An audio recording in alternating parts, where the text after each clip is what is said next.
Hello and welcome to Fast and Factual. I'm Utsaf Parekh and here are the top stories of the day. We begin with the top updates from the Israel-Hamas war. The conflict has entered its 24th day. Clouds of smoke covered the sky over Gaza as the Israeli military continues to intensify operations against Hamas. Tel Aviv says its fighter jets have struck hundreds of Hamas targets. Israeli Prime Minister Benjamin Netanyahu declared the second phase of the war. The Gaza Health Ministry says the death toll has risen to above 8,000. This includes over 3,000 children and 2,000 women. The Israeli Defense Forces released footage of their latest operation against Hamas. The IDF are expanding ground operations in Gaza. This is while fighter jets continue to strike Hamas targets. The IDF said it struck over 450 Hamas military targets in the Gaza Strip. This includes operational command centers, observation posts, and anti-tank missile launch posts. The Israeli military said it's now urgently calling on Palestinians in Gaza to move to the south. The IDF says it asked residents of North Gaza to move away from the main focus of the war against Hamas.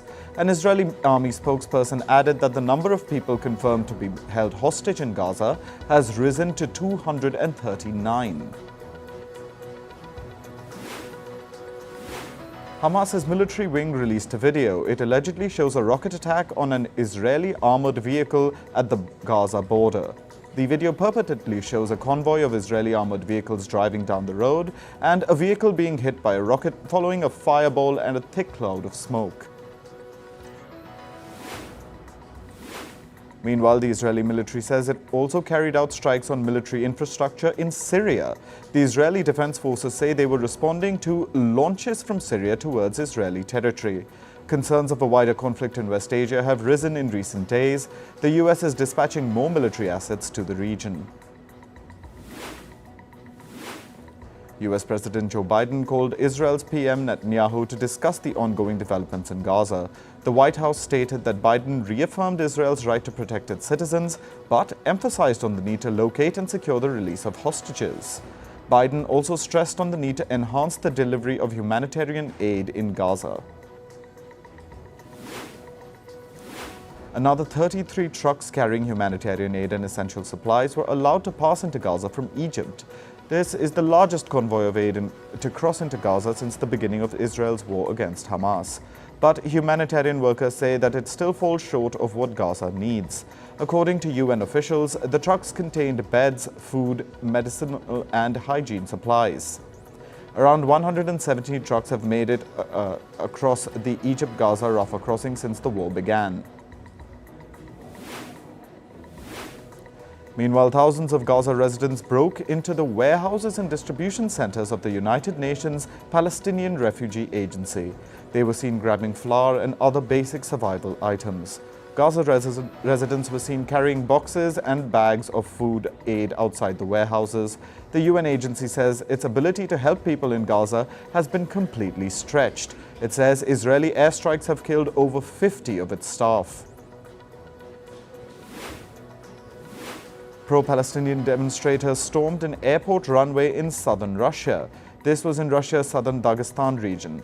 The protesters were reportedly trying to get to passengers arriving on a flight from Tel Aviv.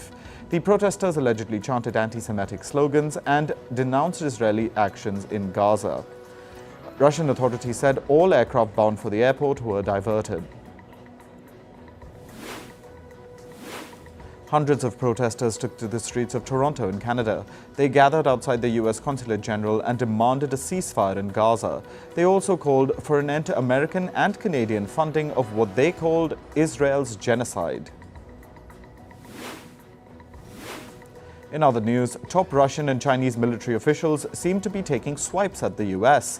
They said that foreign forces were seeking to sow turmoil in Asia and beyond. They said this as they opened an international defense conference in Beijing. Over 90 countries are attending the defense forum in China. A US federal judge has reinstated a gag order against former President Donald Trump. The gag order limits Donald Trump's public statements regarding the upcoming federal trial against him. The trial is over his alleged attempts to overturn the 2020 US presidential election. Trump is appealing the gag order. He also faces another gag order in a civil case in New York. A fight between two groups of people turned deadly in the U.S. state of Florida. A shooting during Halloween festivities resulted in the death of 2 people and left 18 hospitalized. At least 2 shooters opened fire at the scene.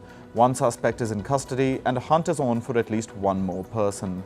Police have not released the names of the people killed. A 14-year-old is among the victims. Police are still investigating the reason for the fight between the 2 groups.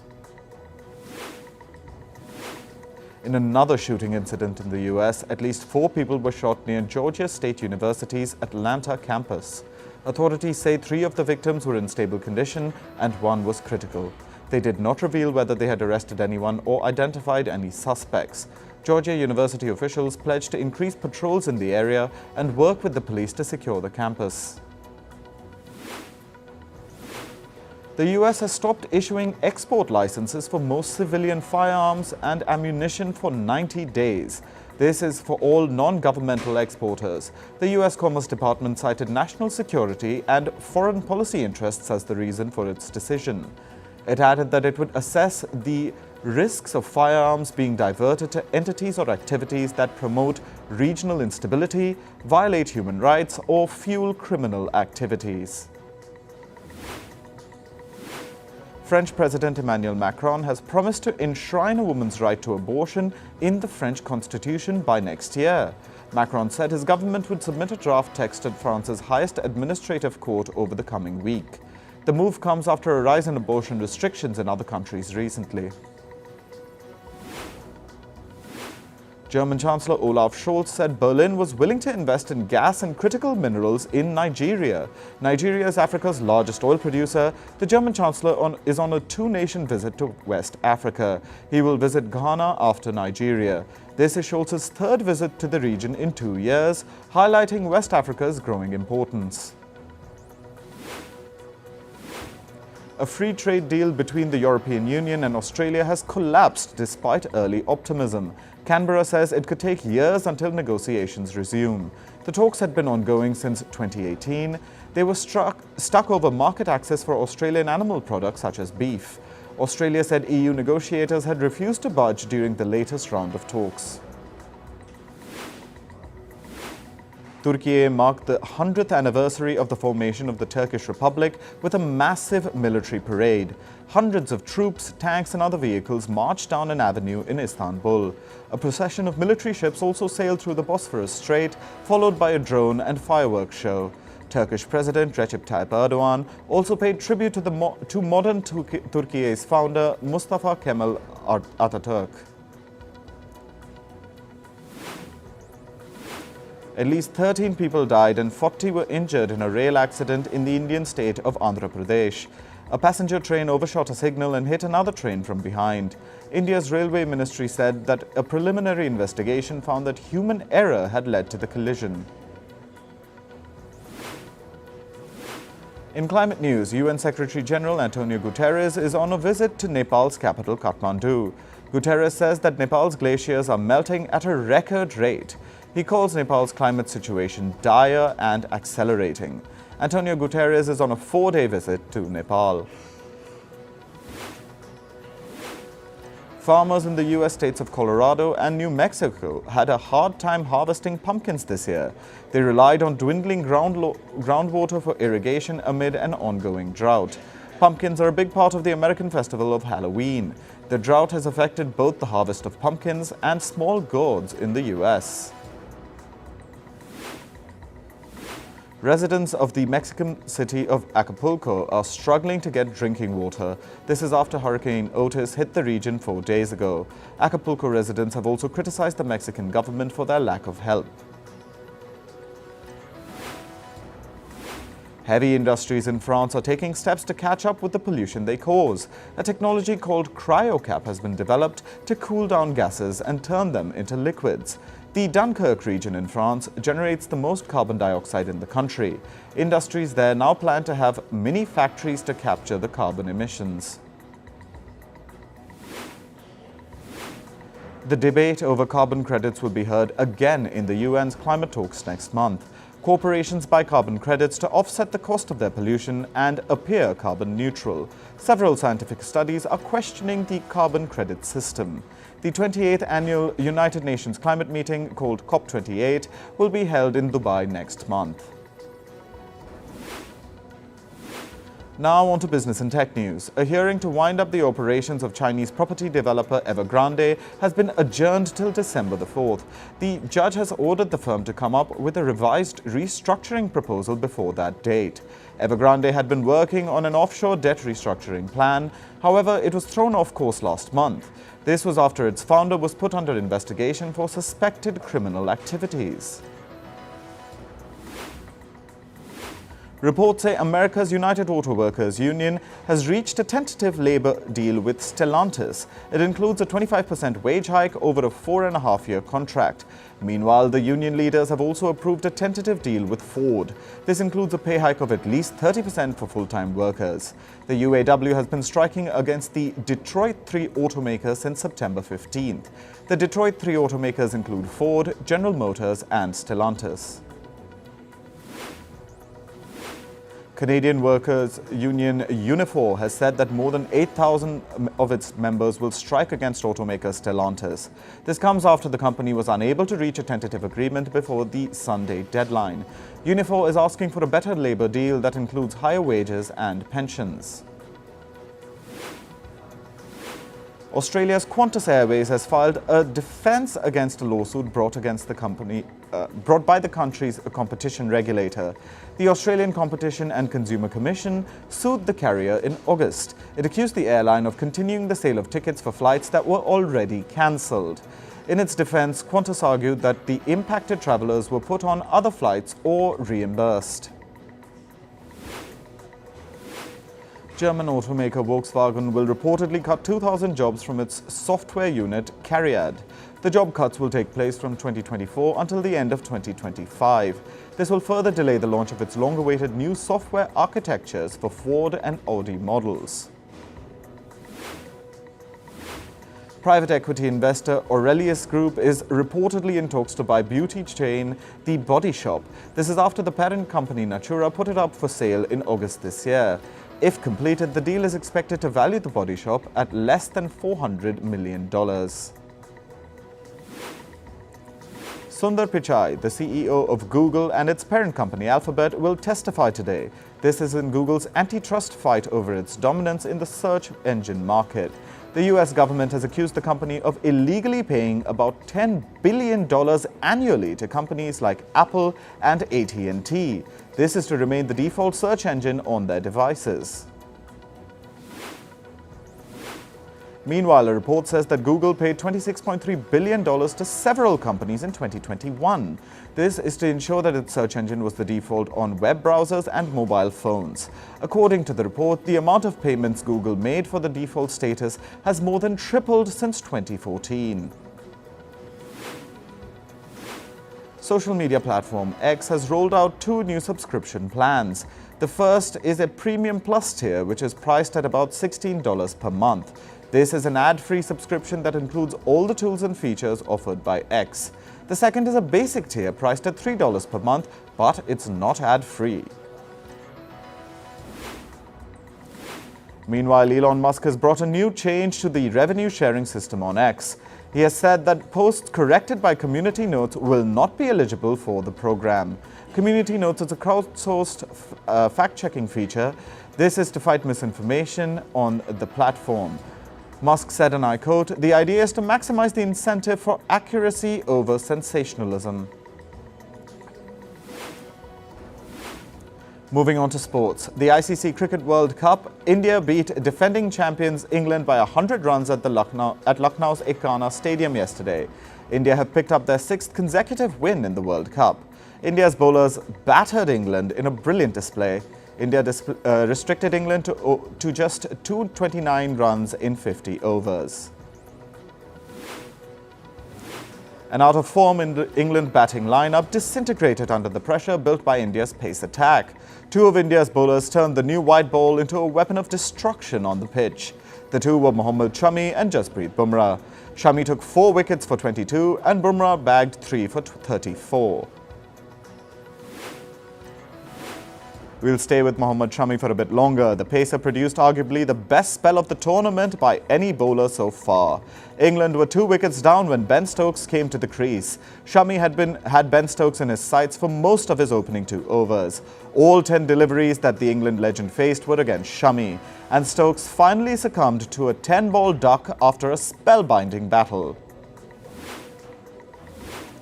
Indian skipper Rohit Sharma's excellent 87 was the key performance with the bat. He held India's innings together as wickets fell around him. Sharma took an aggressive turn after reaching his half-century. He hit 4 fours and a 6 in the next 20 balls. The Indian captain got close to a century before being expertly caught in the deep by Liam Livingstone. In football news, Manchester City painted the town blue with a 3-0 win against a demoralised United on Derby Day. The match was at United's home ground, Old Trafford. Erling Haaland scored a penalty in the 26th minute. He doubled his tally just as the second half began. Phil Foden tapped home a third late in the match to seal a comfortable win for City. In tennis, world number 1 Aryna Sabalenka moved closer to securing the year-end top world ranking. She dominated Greece's Maria Sakkari in the group stage opener at the WTA finals. The 25-year-old Belarusian beat Sakkari 6-0, 6-1. Red Bull's Max Verstappen has claimed victory at the Mexican Grand Prix. This is Verstappen's 16th triumph of the season. He started from 3rd on the grid and proceeded to dominate the race. Mercedes' Lewis Hamilton and Ferrari's Charles Leclerc finished the podium. Meanwhile, Verstappen's Red Bull teammate Sergio Perez had a race to forget. He said his first corner crash turned his home Mexican Grand Prix into the saddest experience of his career. Perez bounced off into a runoff area and limped to the pits and retired. Stephen Curry's 4 three-pointers down the stretch, along with Klay Thompson's 19 points, led the Golden State Warriors to a 106-95 win over the Houston Rockets. The Warriors led by as many as 16 before the Rockets began chipping away at the lead. They went on top by 2 with a basket by Jalen Green midway through the 4th quarter, and that's when Curry took over with his threes.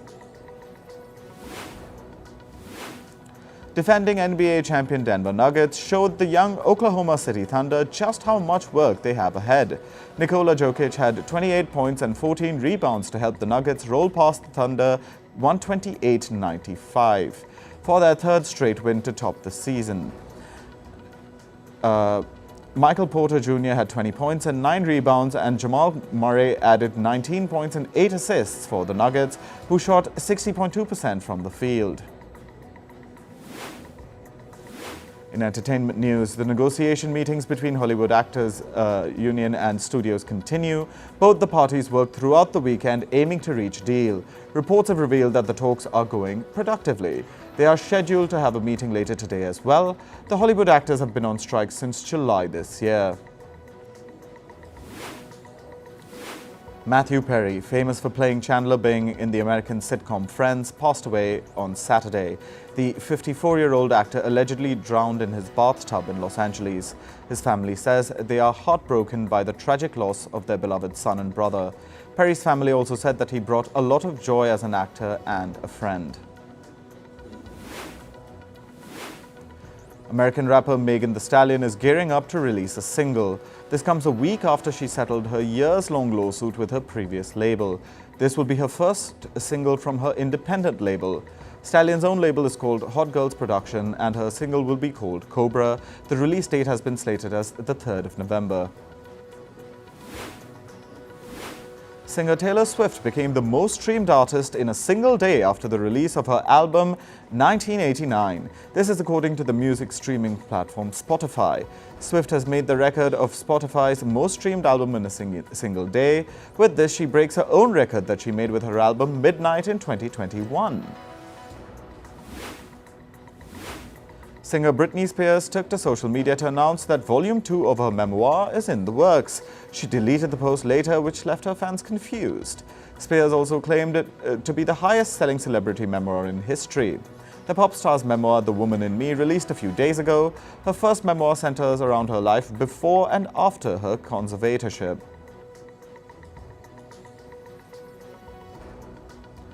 That's all the news for today. Thank you for watching Fast and Factual. Stay tuned to Firstpost.